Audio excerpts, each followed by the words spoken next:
vous écoutez RTL. Son sourire carnassier charrie des lambeaux de politiciens, Jacques Maillot. Quand elle courait le tiercé, les turfistes troquaient leurs jumelles contre une loupe, Dari Boudboul. Il ferait un extraordinaire interprète polyvalent à l'ONU, Éric Logérias.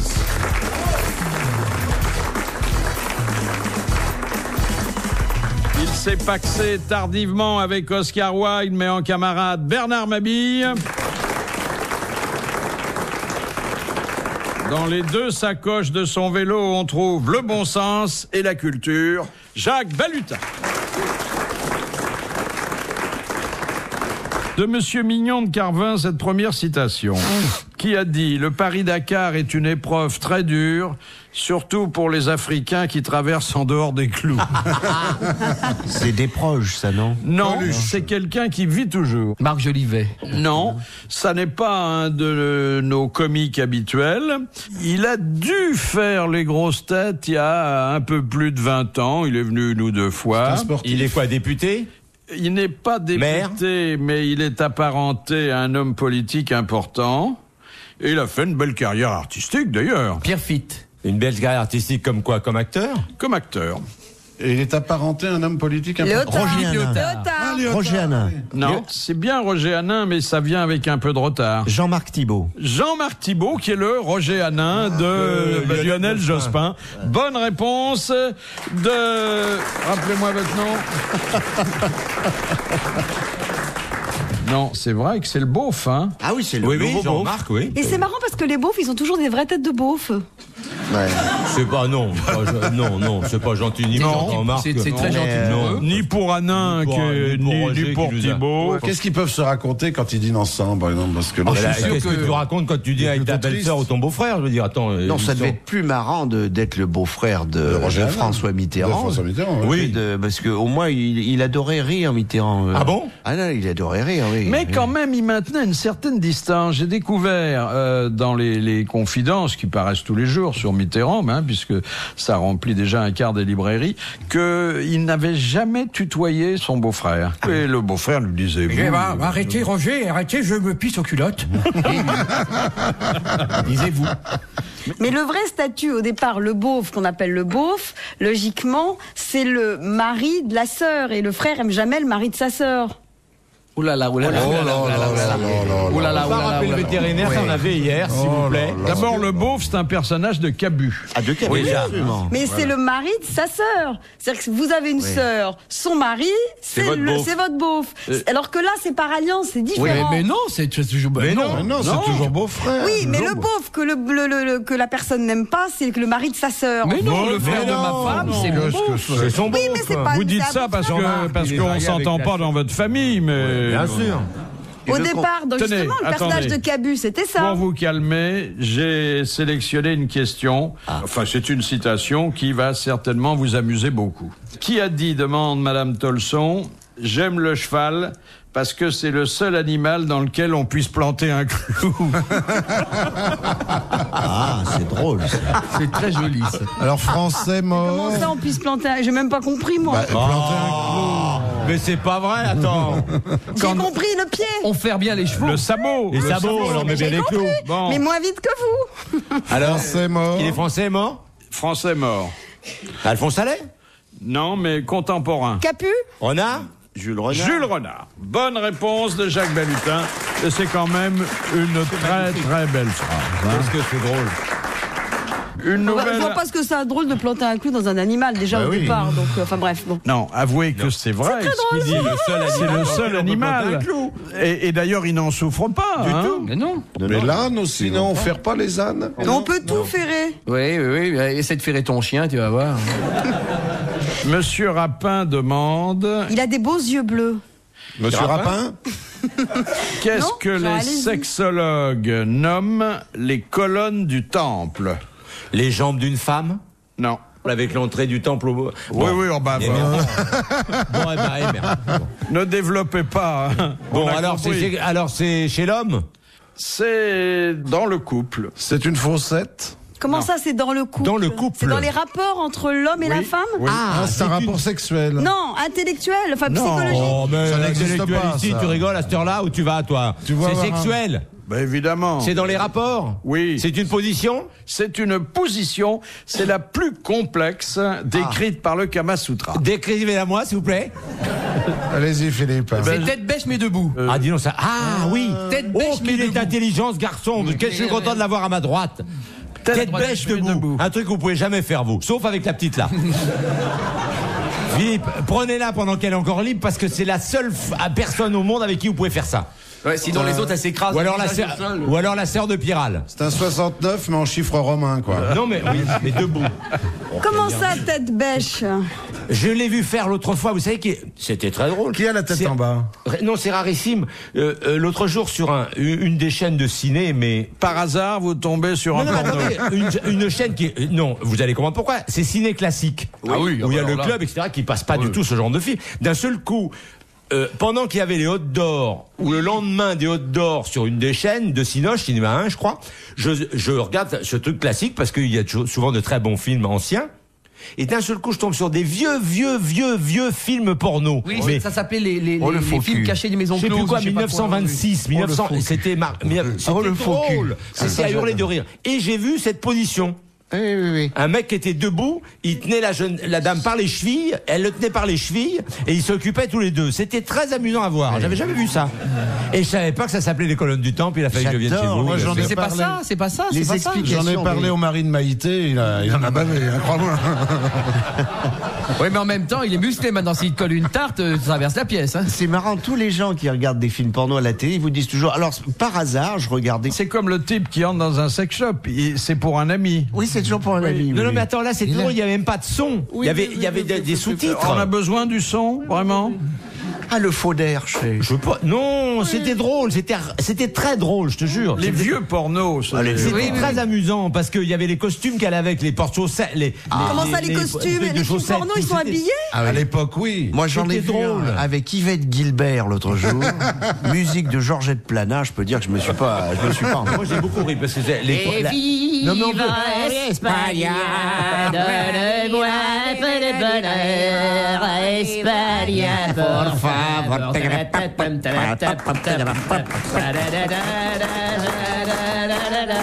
Formidable. Ah, Et alors ça comme rythme pour un porno, c'est ce qu'il y a de mieux. Hein. Ah, D'ailleurs, il y a une figure qui consiste à se pendre à l'espagnolette. Et c'est là qu'on s'abîme les Mais alors, castagnettes. ça a été longtemps le Viagra du pauvre, l'espagnolette. Parce que le monsieur qui était un peu en panne sexuelle s'accrochait à l'espagnolette, c'est-à-dire il commençait à se pendre. À Et vous savez que le l'espagnolette. début Attends, de l'espagnolette. strangulation... Attendez, l'espagnolette, c'est la fenêtre? Oui. Oui. Non, mais à part faut vous pas qui être peut se grand. prendre à une fenêtre, vous rigolez ou quoi? Attendez. Faut pas être grand, Philippe. Eh, à part vous, personne peut se prendre à une fenêtre, c'est vous qui l'avez inventé cette position. Faut pas déconner quand même. Bon, je vous accorde qu'on termine sur les genoux, mais bon... Oui. Et alors, ça provoque. De toute façon, il faut pas se pendre complètement parce que sinon, vous n'en profitez pas. Et vous modifiez la circulation sanguine Et bing. du coup, voilà. C'est pour ça que les pendus ont la gaule, paraît-il. C'est exactement. C'est ça. Et c'est pour ça qu'il y avait la mandragore qui poussait sous les pieds des pendus au gibet de Montfaucon. Oui, oui. Ouais. Parce qu'il y avait un arrosage qui n'était pas automatique, mais fréquent. Permanent. Jules César a eu la gaule, mais sans se pendre. Ouais. RTL, 4h, 4h30, dans la nuit détente des grosses têtes de Philippe Bouvard. Vous savez ce que c'est que le placebo, Non, cher expliquez-lui, cher parce que- Mais à Barry chaque fois, mais bien sûr, mais je comprends plein de mots, hein. Alors, expliquez-nous ce que c'est qu'un Explique aux un auditeurs, parce que placebo. Nous, on sait, nous. Un placebo, c'est un faux médicament.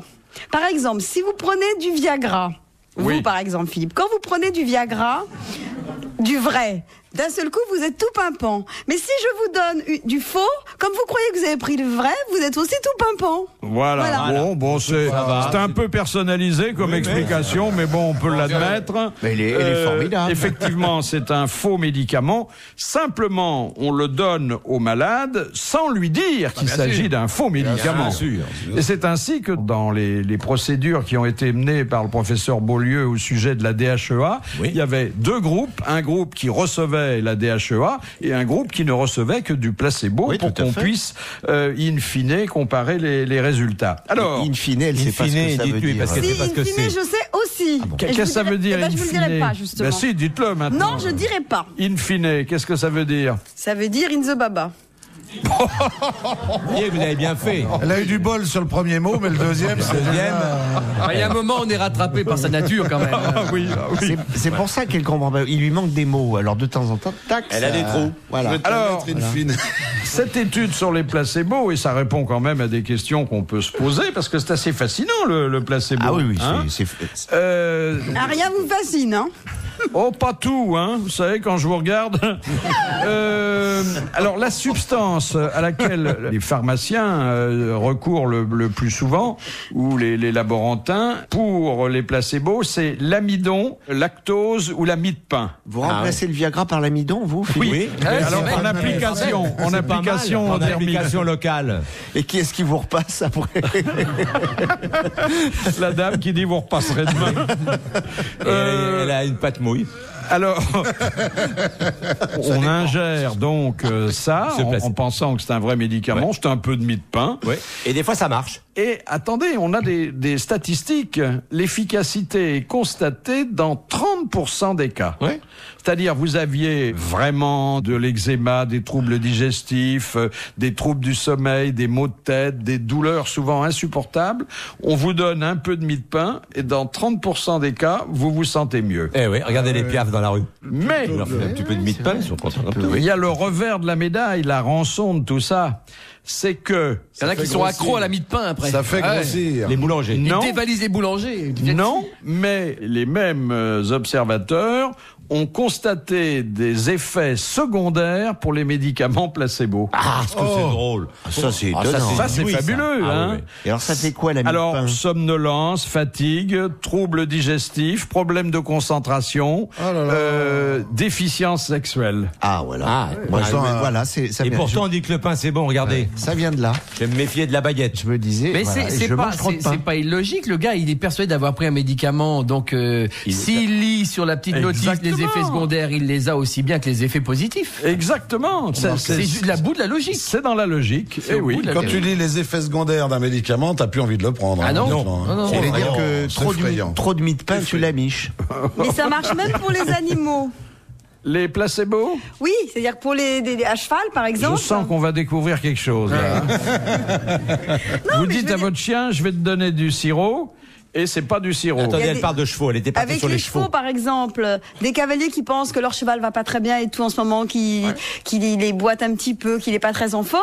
Si les vétérinaires donnent des placebos, ils sont persuadés que leur cheval est soigné et ils le trouvent nettement mieux 8 jours après. Ah, ouais. Donc ça prouve que... C'est placebo par personne interposée. Oui, mais C'est un dans peu comme la politique. Tu votes à gauche et après ils font une politique de droite. C'est un placebo. Ça prouve que les cavaliers sont cons quand même. Hein. Il y a des Franchement. cavaliers tellement cons que les chevaux s'en aperçoivent. Hein. Mais c'est Viran qui n'a jamais dû rien prendre. On lui a fait croire que c'était des Ah, médicaments. ça marche. Attends. Ça, c'est vrai, c'est une histoire vraie. C'était du temps de Bernard Hinault, c'est lui qui me l'a raconté, ou d'Anguillaume, je sais plus, mais des coureurs professionnels. Il venait de temps en temps faire des critériums gentiment dans des villages ou dans des trucs après le Tour de France, tu vois, et on laissait des coureurs du cru courir un peu avec eux. Et un mec, il leur a dit, attendez, moi je peux pas suivre les mecs, j'ai 45 piges, j'ai dit, donnez-moi quelque chose. Il faut, moi d'accord, on te donnera demain. Non mais vous déconnez pas. Non, demain matin on te donne, tu t'inquiètes pas, mais tu le dis à personne d'abord. Tu fermes ta gueule parce que sans ça on va encore nous accuser. Hein. Et puis on peut pas donner ça à un mec qui est pas un pro, c'est un truc de pro. Tu vas marcher comme un avion. Bon, d'accord. Alors, ils prennent un morceau de gruyère, ils sculptent un suppositoire avec du gruyère, ils le mettent dans du papier d'argent, et le lendemain avant la course, tu fais, tiens, tu dis rien, personne, tu te mets ça, tu vas voir. Et le mec, comme un avion. Il a marché comme un avion. Persuadé qu'il avait pris un truc de fou, il est Comme c'était comme fromage, du roquefort, Non, du gruyère. Du gruyère. Mais il comprenait pas pourquoi il avait de la fondue dans le caleçon après. Philippe Bouvard sur RTL, 4h, 4h30, les grosses têtes dans la nuit des temps.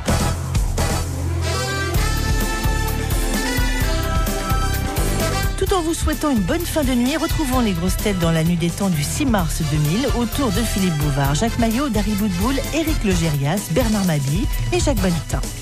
De Monsieur Nemours qui habite Pont-de-Clay. Quel chanteur fut-il surnommé à ses débuts le petit caleçon court? Ah oui, c'est Tino Rossi, oui. Non. Non, Jean Sablon. Jean Sablon, car c'est le premier chanteur qui s'est servi d'un micro, étant donné qu'il n'avait pas une voix qui portait beaucoup. C'est une bonne réponse de Jacques Maillot. Vous vous souvenez? Qu'est-ce qu'il chantait, Jean Sablon? Il chantait l'histoire sur le samovar. L'histoire du samovar. Samovar, il chantait. Oui, c'est ça. Il a chanté Syracuse aussi. Un petit jet d'eau, une station de métro entourée de bistrots. Ah ben non, non, c'est pas lui, c'est Ulmer. Mais c'est Ulmer. C'est Ulmer, ça. Non, Il l'a reprise une fois à Vesoul. Je m'en souviens très bien. C'était pas Vesoul, c'était à Condé-sur-Escaut. Pour la fête Paroissiale, pour la fête paroissiale. De Madame Boischmu qui fêtait ses 42 ans avec son mari qui est retraité à l'EDF. Non, Sablon, mais ça a été un des premiers crooners, Oui. même chez les Américains. Oui, bien sûr. Parce que vraiment, il avalait le micro. Cela dit, je l'ai entendu chanter alors qu'il avait passé 80 ans. Il était formidable. Non, il était formidable, Il est Jean mort Sablon. Complètement. Un homme formidable. Ah, puis il n'y a plus aucun espoir de ce côté-là. Complètement. Il est mort, Mort de chez alors, mort, mais hein. complètement. Ah là là là. Un grand bonhomme. Ouais. Charmant, en plus. Plus mort, il n'y a pas. Non. Il y aura. Peut-être, avec la science, on ne sait jamais. Mais c'est Alors quelle génération? justement, liaison. Alors, une liaison, et je vous remercie d'ailleurs de me l'offrir. À New York, vous savez, on est très porté sur la cryogénie, où il y a de plus en plus de candidats à une résurrection ultérieure après congélation. Il y a déjà 10 000 personnes qui ont payé la forte somme pour être congelées à leur mort et réveillées, entre guillemets, Ils plus ont été tard. vivants, ils sont congelés maintenant. Voilà. Mais est-ce qu'il y en a qu'on a déjà réveillé? Non, bah bien sûr que non, bien sûr que non. De toute façon, Mais quoi, bien sûr que non. ça va l'arrière-pensée scientifique, mais elle n'est pas entièrement sérieuse, est de ne réveiller, entre guillemets, ces congelés que le jour où la médecine permettra de guérir la maladie dont ils sont morts. C'est le but du jeu. Oui, Voilà. bien sûr. Bon, Donc alors, c'est pour ça qu'on les réveille pas en ce moment. Walt Disney. Mais congelé, s'ils sont hein, morts, je il crois. faut les congeler avant qu'ils soient morts, parce que s'ils sont morts, ça veut dire que la maladie est Mais allée de toute façon, jusqu'au bout. mais s'ils sont Réfléchis, vivants et qu'on les d'abord. congèle, ils meurent. Tu vois la taille du micro. Oui, mais ils meurent vivants. Oui, ils meurent vivants. mais Très joli mot de Dari C'est Boudboul. joli comme mot, il meurt vivant. Ils meurent vivants. Non, je non, veux mais dire. la cryogénisation a quand même, si j'ai bien compris, pour effet de stopper complètement les L'évolution. développements ultérieurs Voilà, c'est ça. Ah bah ça stoppe tout, vous de êtes la creux. maladie. Ouais. Quoi. Voilà, donc c'est pour ça qu'il faut pas attendre qu'ils soient vraiment morts. Il faut donc les faire mourir vivants. Vivant, voilà, c'est ça. Oui. Mais il n'y a qu'à vous voir pour se sentir refroidi, vous savez. Je l'expliquais. Moi, je peux te dire, je décongèle des filets de sol, ils vivent pas. Hein. Moi non plus. Et heureusement, Bon, alors donc, on en était à la... Je suis contre ce Cryogénie. soir. Est-ce qu'on a essayé aux avec des 10 souris 000 cadavres qui attendent la résurrection déjà, dont celui d'ailleurs de Walt Disney qui a été un pionnier De la dans congélation, ce domaine. Qui n'est Oui. pas à Disneyland congelé. aussi, hein, me semble. Hein. Et Il est mort de quoi, Disney Dali et Gala qui sont Un coup de froid. également cryogénisés. Une petite souris. Est-ce qu'on a une petite souris vivante? Si on Ah la oui, une congèle. petite souris, j'aime bien l'exemple, la petite souris. Bon. Les grosses sont très rares. Hein. Si elle est morte, vous la congelez. Oui. Vous la décongelez, elle va pas vivre. C'est le cas des poissons et des merlans de Bernard. Ah non, mais moi, ils n'ont plus de tête, plus de queue, plus de peau, plus rien. Elle a rien compris du tout. Allez, laissez tomber la souris. Non, c'est intéressant. Elle va vraiment accoucher d'une montagne, votre souris? Oui, si elle est morte, vous mettez-la. Faites l'expérience ce soir. Trouvez dans votre jardin une souris Attendez, morte. ce soir, j'arriverai pas à trouver une souris morte avant ce soir. hein. Vous la mettez quand vous Des en vivantes, trouvez il y en a plein mon quartier, mais des mortes. une. Dès que vous en avez trouvé une, mettez-la dans votre congélateur. Vous allez voir. Oh, c'est votre femme. Oh, Philippe, c'est votre femme. Qui va être contente. Oh, Madame Bouvard qui va être Oh contente. bah ce soir je te fais des crêpes. Il y a une souris dans le congélateur, je vais t'expliquer, c'est Dari Boudboul. C'est Dari Boudboul qui est mort dans le frigo. Des comptes, le Et la bordel. même chose avec une souris vivante que vous congelez. Ah, il ce vous qui est faut aff- 2 souris, Philippe. C'est déjà du boulot. hein. Vous allez C'est passer horrible. une bonne journée, Philippe. Bon, quand vous allez les décongeler, la morte, elle va forcément rester morte. La vivante, il y a quand même qu'une chance sur 2. Ça, on sait pas. Et les chercheurs, ils ont pas fait l'expérience. Donc il faut. alliée. Mais si elle est morte, elle peut pas revivre de toutes les façons. Moi j'ai peur. Il faut donc être congelé vivant. Malade, mais Tu vivant. vois, même la DHEA pourra rien faire. Attendez, Philippe, non seulement vous Et ça trouviez vote. 2 souris, une morte et l'autre malade mais vivante. Donc, si vous entendez tousser, vous allez avoir un taf que je vous raconte pas. Parce que Philippe, qui est de la mégisserie, bonjour monsieur dame, Oh là là. une souris malade, qui mais tousse vivante. Et si vous en aviez une qui soit morte, mais pas, même pas depuis longtemps, voilà, ça serait pour amener à la maison pour les mettre au congélo. Il va se faire enfermer. Ah, c'est sûr. Ils vont appeler Sainte-Anne, il va repartir entre deux infirmiers. Donc ça veut dire qu'en fait, il faut se faire congeler. On a fait le tour, hein, là. Quand on est mort, on est mort. Non. Tu vois pas qu'il Et est la science atterré. te ramène à la vie. C'est Quelques tout. jours, Point barre. non. Au revoir. Merci. Il Bravo, faut ton cheval t'attend. Il faut Tu l'as garé en double fil. Tu vas avoir un PV et c'est pas en envoyant un chèque EDF que tu vas rembourser tes dettes auprès de la préfecture de police. Alors s'il te plaît, Dari, c'est l'heure. Bon, on va reprendre l'exemple de la souris, c'était plus concret. Oh là là. Une souris morte. Oh là là. Une souris verte. Si vous la mettez dans votre... Je l'attrape par la queue, je la montre à ces messieurs. Ces messieurs me disent, Trempez-la dans l'huile, trempez-la dans l'eau, ça fera un escargot tout chaud. Un vrai coup de jeunesse.